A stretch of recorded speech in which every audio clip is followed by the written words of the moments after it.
Insomnia ಅಥವಾ ಅನಿದ್ರ ಕಾಯಿಲೆ ಆದರೆ ಅದು ನಿಮಗೆ ಬಾಡಿಗೆ ತುಂಬ ತೊಂದರೆ ಕೊಡ್ತದೆ. Lot of diseases will arise and hormonal imbalance ಆಗ್ತಾ ಇರುತ್ತೆ. ಇವನ್ ಒಳ್ಳೆಯ ನಿದ್ದೆ ನಮ್ಮ ಬಾಡಿಗೆ ಎನರ್ಜಿ ಕೊಡುತ್ತೆ.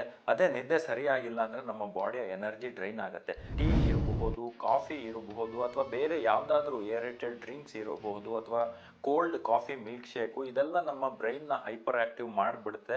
ಕೆಲವು ಒಳ್ಳೆಯ ಬುಕ್ಸ್ ಓದೋದು ಅಥವಾ ಕಾಮಿಂಗ್ ಮ್ಯೂಸಿಕ್ಕು ಅಥವಾ ರಿಲ್ಯಾಕ್ಸೇಷನ್ ಮ್ಯೂಸಿಕ್ ಅನ್ನು ಕೇಳೋದು.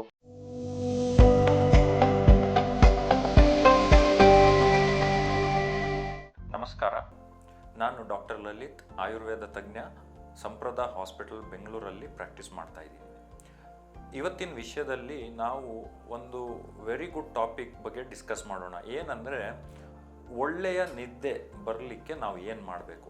ಯಾಕಂದರೆ ಆಯುರ್ವೇದದಲ್ಲಿ ಹೇಗೆ ಫುಡ್ಡಿಗೆ ಇಂಪಾರ್ಟೆನ್ಸ್ ಕೊಟ್ಟಿದ್ದಾರೋ ಹಾಗೆ ನಿದ್ದೆಗೂ ಇಂಪಾರ್ಟೆನ್ಸ್ ಕೊಟ್ಟಿದ್ದಾರೆ. ಆ ನಿದ್ದೆದು ಇಂಪಾರ್ಟೆನ್ಸ್ ಎಷ್ಟಿದೆ ಅಂದರೆ ಈ ಶ್ಲೋಕದಲ್ಲಿ ಗೊತ್ತಾಗತ್ತೆ ನಿಮಗೆ. ನಿದ್ರಾ ಯಥಂ ಸುಖಂ ದುಃಖಂ ಪುಷ್ಟಿ ಕಾರ್ಶ್ಯ ಬಲಾಬಲಂ. ಅಂದರೆ ನಿದ್ದೆಯ ಮೇಲೆ ನಮ್ಮ ಸುಖ ದುಃಖ ಡಿಪೆಂಡ್ ಆಗಿರುತ್ತೆ. ಜೊತೆಗೆ ಪುಷ್ಟಿ ಮತ್ತು ಕಾರ್ಶ್ಯ, ಕೆಲವರು ತುಂಬ ತೆಳ್ಳಗಿರ್ತಾರೆ, ಎಮ್ಯಾಶಿಯೇಟೆಡ್, ಮಾಲ್ ನರಿಶ್ಮೆಂಟ್ ಇರುತ್ತೆ, ಅಥವಾ ಕೆಲವರು ಚೆನ್ನಾಗಿ ಪೌಷ್ಟಿಕವಾಗಿರ್ತಾರೆ. ಆಮೇಲೆ ಬಲ, ಈವನ್ ಒಳ್ಳೆಯ ನಿದ್ದೆ ನಮ್ಮ ಬಾಡಿಗೆ ಎನರ್ಜಿ ಕೊಡುತ್ತೆ. ಅದೇ ನಿದ್ದೆ ಸರಿಯಾಗಿಲ್ಲ ಅಂದರೆ ನಮ್ಮ ಬಾಡಿಯ ಎನರ್ಜಿ ಡ್ರೈನ್ ಆಗುತ್ತೆ.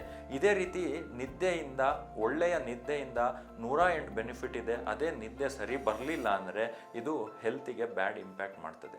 ಸೊ ಹಾಗಾಗಿ ಇವತ್ತು ಫ್ಯೂ ಸಿಂಪಲ್ ಟಿಪ್ಸ್ ನಾನು ಹೇಳಲಿಕ್ಕೆ ಇಷ್ಟಪಡ್ತೀನಿ, ಯಾವುದರಿಂದ ನಮ್ಮ ನಿದ್ದೆಯನ್ನು ನಾವು ಸರಿ ಮಾಡ್ಕೋಬಹುದು.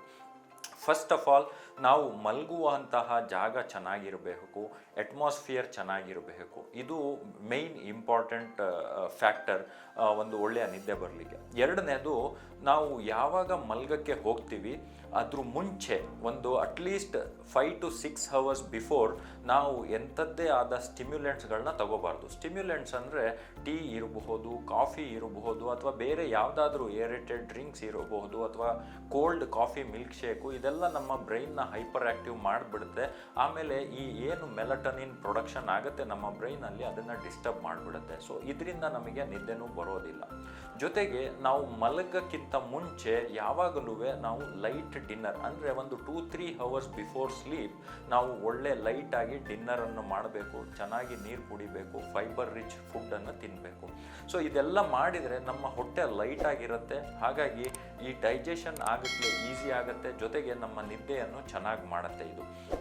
ಅದು ಬಿಟ್ಟು ನಾವು ಮಲಗಕ್ಕಿಂತ 1 ಗಂಟೆ ಮುಂಚೆ ನಾವು ಡಿಜಿಟಲ್ ಸ್ಕ್ರೀನಿಂದ ಆಫ್, ಅಂದರೆ ನಾವು ಮಲಗಕ್ಕಿಂತ 1 ಗಂಟೆ ಮುಂಚೆ ಎಂಥದ್ದೇ ಆದ ಲೌಡ್ ಮ್ಯೂಸಿಕ್ ಇರಬಹುದು, ಅಥವಾ ಬ್ರೈಟ್ ಸ್ಕ್ರೀನನ್ನು ನೋಡ್ಬೋದು, ಅಥವಾ ತುಂಬ ಲ್ಯಾಪ್ಟಾಪಲ್ಲಿ ಕೆಲಸ ಮಾಡೋದನ್ನು ಅವಾಯ್ಡ್ ಮಾಡೋದು ಒಳ್ಳೆಯದು. ಅದು ಬಿಟ್ಟು ನಾವು ಏನಂತಾರೆ, ಸ್ವಲ್ಪ ಈ ರಿಲ್ಯಾಕ್ಸೇಷನ್ ಟೆಕ್ನಿಕ್ಸ್ ಇರುತ್ತೆ. ಮಲಗಕ್ಕೆ ಹೋಗೋಕ್ಕಿಂತ ಅರ್ಧ ಗಂಟೆ ಮುಂಚೆ ಕೆಲವು ಒಳ್ಳೆಯ ಬುಕ್ಸ್ ಓದೋದು, ಅಥವಾ ಕಾಮಿಂಗ್ ಮ್ಯೂಸಿಕ್ಕು ಅಥವಾ ರಿಲ್ಯಾಕ್ಸೇಷನ್ ಮ್ಯೂಸಿಕನ್ನು ಕೇಳೋದು, ಅಥವಾ ಸಿಂಪಲ್ಲಾಗಿ ಒಂದು 5 ನಿಮಿಷ ನಮ್ಮ ಉಸಿರಾಟದ ಮೇಲೆ ಧ್ಯಾನ, ಅಂದರೆ ಮೆಡಿಟೇಷನ್. ಸೊ ಇದನ್ನು ಮಾಡೋದ್ರಿಂದ ನಮ್ಮ ಬ್ರೈನ್ ಸೆಲ್ಸ್ ಎಲ್ಲ ಕಾಮ್ ಆಗುತ್ತೆ. ಇದು ನಮಗೆ ಒಳ್ಳೆಯ ನಿದ್ದೆ ಕೊಡಲಿಕ್ಕೆ ಹೆಲ್ಪ್ ಮಾಡ್ತದೆ. ಯಾಕಂದರೆ ನಿದ್ದೆ ಡ್ಯೂರೇಷನ್ ಬಿಟ್ಟು quality of the sleep is also important. So ಎರಡನ್ನೂ ಕನ್ಸಿಡರ್ ಮಾಡಬೇಕಾದ್ರೆ ನಾವು ಸ್ವಲ್ಪ ಏನಂತಾರೆ, ನಮ್ಮ ನಿದ್ದೆ ಬಗ್ಗೆ ನಾವು ಸ್ವಲ್ಪ ಗಮನ ಕೊಡಬೇಕಾಗತ್ತೆ.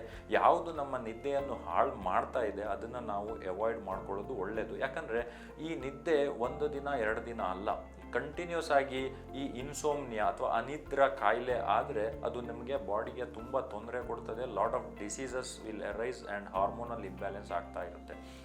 ಸೊ ಹಾಗಾಗಿ ಮಲಗಕ್ಕಿಂತ 1 ಗಂಟೆ ಮುಂಚೆ ಸ್ಕ್ರೀನ್ ಆಫ್ ಮಾಡ್ಕೊಳ್ಳೋದು, ಅಥವಾ ತುಂಬ ಬ್ರೈಟ್ ಸ್ಕ್ರೀನಲ್ಲಿ ಕೆಲಸ ಮಾಡೋದು. ಎರಡನೇದು, ಲೌಡ್ ಮ್ಯೂಸಿಕ್ಗಳನ್ನು ಕೇಳೋದು.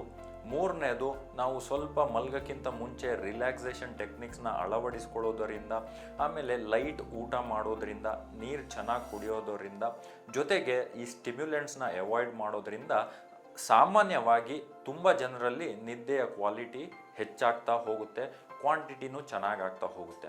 ಅದು ಬಿಟ್ಟರೆ ಆಯುರ್ವೇದದಲ್ಲಿ ಒಂದು ಮಹಿಷ ಕ್ಷೀರಂ ಸ್ವಪ್ನ ಜನಾನಂ ಶ್ರೇಷ್ಠಂ ಅಂತಾರೆ. ಅಂದರೆ ಈ ಎಮ್ಮೆ ಹಾಲು ಇರುತ್ತಲ್ಲ, ಇದು ನಿದ್ದೆ ಮಾಡಲಿಕ್ಕೆ ಒಂದು ಒಳ್ಳೆಯ ಔಷಧಿ.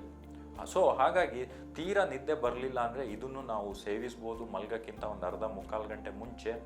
ಅದು ಬಿಟ್ಟು ಕೆಲವು ಆಯುರ್ವೇದದಲ್ಲಿ ಒಳ್ಳೆಯ ಹರ್ಬ್ಸ್ಗಳನ್ನು ಹೇಳಿದ್ದಾರೆ. ಎಕ್ಸಾಂಪಲ್ ಅಶ್ವಗಂಧ ಇರಬಹುದು, ಬ್ರಾಹ್ಮಿ ಇರಬಹುದು, ಕೆಲವೊಮ್ಮೆ ಶಿಲಾಜಿತ್ ಅಂತ ಹೇಳ್ತೀವಿ ನಾವು. ಸೊ ಇದನ್ನೆಲ್ಲ ಕನ್ಸಿಡರಿಂಗ್ ಬಾಡಿ ಪ್ರಕೃತಿ ವೈದ್ಯರ ಸಲಹೆಯಿಂದ ತುಂಬ ನಿದ್ದೆ ತೊಂದರೆ ಇದ್ದರೆ ನಾವು ಕೆಲವನ್ನು ಇದನ್ನು ಬಳಸಿದರೆ ನಮ್ಮ ನಿದ್ದೆಯ ಕ್ವಾಲಿಟಿನೂ ಇಂಪ್ರೂವ್ ಆಗ್ತಾ ಹೋಗುತ್ತೆ.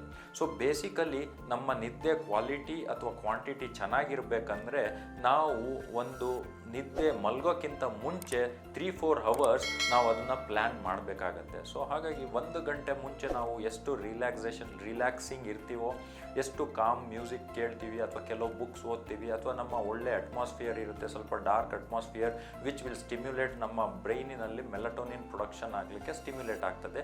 ಸೊ ಇದೆಲ್ಲ ನಮ್ಮ ನಿದ್ದೆಗೆ ಒಳ್ಳೆಯ ಕ್ವಾಲಿಟಿಯನ್ನು ಆ್ಯಡ್ ಮಾಡ್ತದೆ ಹಾಗೂ ಕ್ವಾಂಟಿಟಿಯನ್ನು ಆ್ಯಡ್ ಮಾಡ್ತದೆ. ಸೊ ಈ ರೀತಿ ಸಿಂಪಲ್ ಟಿಪ್ಸ್ ಬಳಸುವುದರಿಂದ ನಾವು ಒಂದು ನಮ್ಮ ನಿದ್ದೆಯನ್ನು ಚೆನ್ನಾಗಿ ಮಾಡಬಹುದು. ಎರಡನೇದು ಕ್ವಾಲಿಟಿನೂ ಕ್ವಾಂಟಿಟಿನೂ ಚೆನ್ನಾಗಾಗ್ತದೆ. ಮೂರನೇದು ಈ ನಿದ್ದೆಯಿಂದ ಬರುವಂಥ ಸಿಂಪಲ್ ತೊಂದರೆಗಳು ಅಥವಾ ಅನಿದ್ರೆಯಿಂದ ಬರುವಂಥ ಸಿಂಪಲ್ ತೊಂದರೆಗಳು ಏನಂದರೆ ಮೈಕೈ ನೋವು ಇರ್ಬೋದು, ಹೆಡೇಕ್ ಇರ್ಬೋದು, ಅಥವಾ ಆಲಸ್ಯ ಇರಬಹುದು, ಅಥವಾ ಜೀರ್ಣಶಕ್ತಿನೂ ಡಿಸ್ಟರ್ಬ್ ಆಗ್ತಾ ಹೋಗುತ್ತೆ. ಸೊ ಇದೆಲ್ಲ ಸಿಂಪಲ್ ಟಿಪ್ಸ್ ಬಳೋದರಿಂದ ಈ ಸಣ್ಣ ಸಣ್ಣ ತೊಂದರೆಯನ್ನು ನಾವು ಅವಾಯ್ಡ್ ಮಾಡ್ಕೊಂಡು ಹೋಗಬಹುದು. ಇದನ್ನೆಲ್ಲ ಬಳಸಿದರೆ ಒಂದು ನಮ್ಮ ನಿದ್ದೆ ಕ್ವಾಲಿಟಿನೂ ಚೆನ್ನಾಗಾಗ್ತಾ ಹೋಗುತ್ತೆ. ಹಾಗಾಗಿ ನಿದ್ದೆಯಿಂದ ಬರುವ ಅಥವಾ ಅನಿದ್ರೆಯಿಂದ ಆಗುವಂತಹ ಸೈಡ್ ಎಫೆಕ್ಟ್ಸ್ಗಳನ್ನು ನಾವು ತಡೆಗಟ್ಕೊಳ್ಬಹುದು. ಲೇಟೆಸ್ಟ್ ಹಾಗೂ ಇಂಟ್ರೆಸ್ಟಿಂಗ್ ಸುದ್ದಿಗಳಿಗಾಗಿ ಬಾಸ್ ಟಿವಿ ಕನ್ನಡ ಚಾನೆಲ್ನ ಸಬ್ಸ್ಕ್ರೈಬ್ ಮಾಡಿ. ಹಾಗೆಯೇ ಬೆಲ್ ಐಕಾನ್ ಪ್ರೆಸ್ ಮಾಡಿ. ಇದರ ಜೊತೆಗೆ ಫೇಸ್ಬುಕ್, ಇನ್ಸ್ಟಾಗ್ರಾಮ್, ಎಕ್ಸ್ನಲ್ಲೂ ಮಿಸ್ ಮಾಡದೆ ಫಾಲೋ ಮಾಡಿ.